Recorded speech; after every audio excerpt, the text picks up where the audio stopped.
विद्युती चालू झालेले, single phase चालू झालेले सगळं. नाही आता तिथलचे जे त्याची एक आपल्याला एक मिटिंग घ्यावं लागेल. चालेल ना. पण ते त्या दिवशी आपला जो विषय झाला ना, तिने आपले विद्युती चालू झाले, तिघाला सिंगल फेज सप्लाय चालू झाले. सिल्लोड मतदारसंघातील वीज व्यवस्थेला मिळाले बळकटीकरणाचे बळ. सिल्लोड डी. 14 प्रतिनिधी. सिल्लोड सोयगाव मतदारसंघातील वीज वितरण व्यवस्था अधिक सक्षम आणि बळकट करण्याच्या दिशेने महत्त्वाचे पाऊल उचलण्यात आले आहे. अंभई ता. सिल्लोड येथील वीज उपकेंद्रात 10 MVA क्षमतेचा अतिरिक्त ट्रान्सफॉर्मर बसविण्याच्या कामाचे उद्घाटन आज करण्यात आले. यापूर्वी या उपकेंद्राची क्षमता 10 MVA इतकी होती.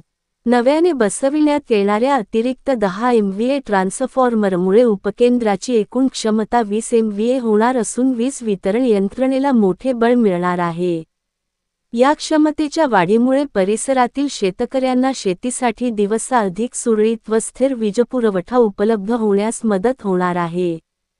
तसेच घरगुती ग्राहकांनाही अधिक दर्जेदार व अखंडित वीजसेवा मिळण्याचा मार्ग मोकळा होणार आहे.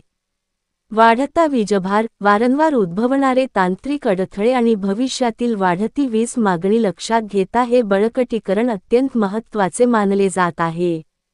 वीज व्यवस्था सक्षम झाल्यास शेती, उद्योग, व्यवसाय आणि नागरिकांचे दैनंदिन जीवन अधिक गतिमान व सुरळीत होण्यास मदत होते. मतदारसंघातील ऊर्जा व्यवस्थेच्या सर्वांगीण विकासासाठी आणि नागरिकांना अधिक चांगल्या सुविधा उपलब्ध करून देण्यासाठी सातत्याने प्रयत्न सुरू असल्याचे यावेळी सांगण्यात आले.